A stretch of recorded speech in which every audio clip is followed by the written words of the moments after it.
देखो यार, तो मैं आज आपके साथ शेयर करने वाला हूँ कि कैसी चल रही है मेरी एमटीएस की प्रिपरेशन। अभी अभी मैंने वोकैब का पोर्शन इंग्लिश का ख़त्म किया है। ठीक है, अब जो मेरा नया पोर्शन होगा वहाँ से मैं एब्ल्यूसेंट पढ़ने वाला हूँ। ठीक है, मतलब जीके में रिवीजन सीरीज चलाने वाला हूँ, एक किसी टॉपिक को लेकर रिवाइज करूंगा। भाई देखो, ईमानदारी से बताऊँ ना यार, तो डर तो मतलब भर भर के लग रहा है। मतलब एकदम यार अजीब सिचुएशन हो जा रही है। कभी लग रहा है कि एमटीएस भी नहीं निकलेगा और तू क्या सीजीएल की तैयारी कर रहा है भाई साहब, मतलब कुछ नहीं होगा, नौकरी नहीं होगा, ऐसी सिचुएशन बन जा रही है। मतलब एकदम अजीब सी फीलिंग आ रही है यार, डर आ जा रहा है अंदर से कि आगे क्या होगा। सब छोड़ के बैठ गए हैं, फिर लगता है कि नहीं हो जाएगा, कभी लगता है कि नहीं एमटीएस नहीं होगा तो हम सीजीएल की तैयारी कर रहे हैं, हम सीजीएल फोड़ देंगे, फिर तो लगता है कि एमटीएस भी नहीं होगा तो सीजीएल कहाँ से होगा। मतलब अजीब कंडीशन बन जा रही है। ठीक है, और हर मतलब किसी भी पेपर आप दे रहे हैं तो छोटे मोटे से मॉक में छोटी छोटी गलतियां, वो हर पेपर में छोटी मोटी गलतियां हो जा रही हैं। लगता है कि नहीं मैं अगले से ठीक कर लूंगा, लेकिन भाई साहब वो हर में मतलब गलती ही गलती होती ही जा रही है। और अभी प्रेजेंट टाइम में स्कोर की बात करें यार, तो मतलब आप कह सकते हैं कि इंग्लिश में वही मान लीजिए आप 50-55 के आसपास 50 मार्क्स ही लेके चलिए एवरेज, और जीके में ले सकते हैं वही 45 मार्क्स एवरेज लीजिए। मतलब टोटल 95 के आसपास स्कोर बन रहा है और इससे कुछ होने वाला है नहीं। ठीक है, इंग्लिश में कभी 60 चला जा रहा है, कभी जीके में 55-50 चला जा रहा है। तो भाई कभी वाले सीनेरियो को नहीं काउंट करेंगे ना। हम एवरेज स्कोर की बात करें तो यही स्कोर आ रहा है, मतलब 90-95 बन रहे हैं। चाहिए मिनिमम भाई 120-25 पे पिछली बार हुआ तो 122-125 मिनिमम चाहिए। अब ये मिनिमम चाहिए तो भाई कोई कहता है कि अरे ये मिनिमम कहाँ है, इतना तो जो आएगा वो किससे आएगा, नॉर्मलाइजेशन से आता है। अरे यार मान लो हमारे शिफ्ट में बहुत बार ऐसा होता है नॉर्मलाइजेशन ही नहीं होता है। जैसे मैं अपना दिल्ली पुलिस वाला बताऊं तो मेरा 71 या 72 ऐसे ही कुछ मार्क्स था।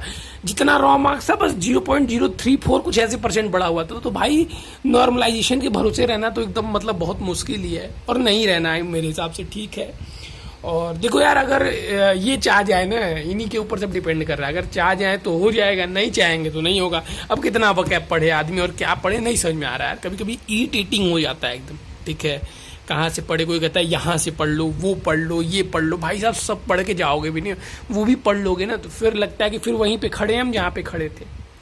ठीक है, स्टोर होता है माइंड में, धीरे धीरे इम्प्रूव होता है, लेकिन यार नहीं समझ रहे हो तुम, मतलब समझ रहे हो, एक अजब कंडीशन सी बन जाती है और बहुत मतलब फीलिंग बहुत बैड आता है यार।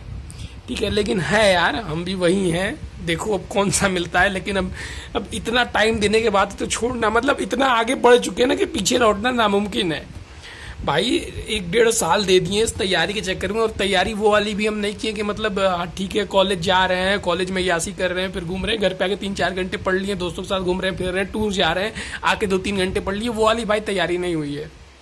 ठीक है, भले 6-6 घंटे पढ़े, 8-8 घंटे पढ़े, 10-10 घंटे पढ़े, लेकिन जितना भी पढ़े ना भाई पूरा त्याग के पढ़े। मतलब घर का काम करते हुए, सारी चीज़ें करते हुए, जो पढ़ाई के लिए अगर बाहर का काम करता, मीन्स मेरा कहने का मतलब है कि अगर कॉलेज पढ़ता और फिर उसके बाद से जैसे अभी कुछ दिन पहले आप सीएचएसएल से पहले, मतलब आप कह सकते 6 महीने पहले मैं 3 घंटे तो कोचिंग में दिया करता था, ट्यूशन पढ़ाया करता था।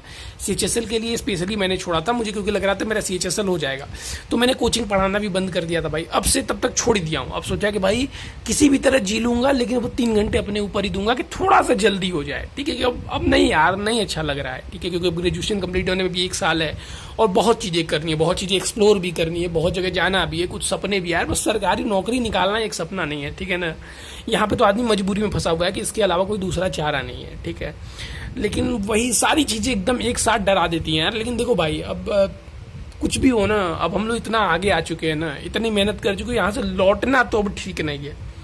अब 2 साल, 1 साल, 2 साल, 6 महीने जितना लगे यार। ठीक है, अब अपने आप को झोंक देना है।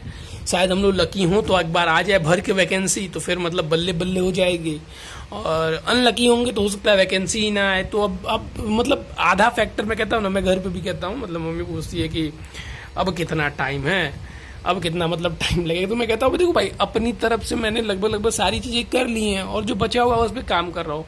थोड़ा सा अगर लक फैक्टर काम कर दे तो मतलब हो जाएगा। अभी देखो इनके बिना भरोसे, इन लोगों के बिना भरोसे कुछ होने वाला है नहीं। अब ये लोग थोड़ी सी अपनी कृपा कर देते तो हो जाता। और भाई देखो तुम्हारी प्रिपरेशन कैसी चल रही है जरूर बताना।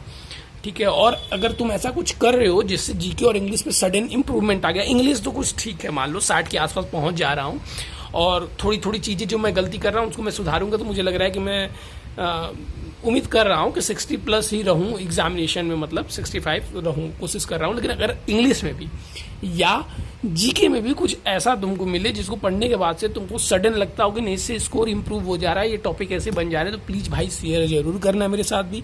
और सबसे बड़ी चीज़ है ना यार कि ऐसे ही मेरा जीके में होता था ना कि मैं मतलब 23 क्वेश्चन मारता था तो ठीक ठाक, जब एग्जामिनेशन मारता था तो, या मॉक में भी। लेकिन एमटीएस वाले में है कि यार 10 क्वेश्चन मारने से होने वाला है नहीं, समझ रहे हो?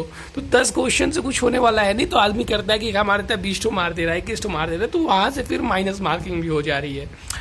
तो बहुत समस्या है यार, नहीं समझ पा रहे हैं कैसे चीज़ों को करें, लेकिन हाँ करेंगे, लगे हुए हैं, तुम भी लगे हुए हो भाई, बेस्ट ऑफ लक। कोई भी चीज़ नहीं पता चली हो जिससे इम्प्रूव हो रहा हो तो प्लीज़ भाई ज़रूर शेयर करना। Thank you.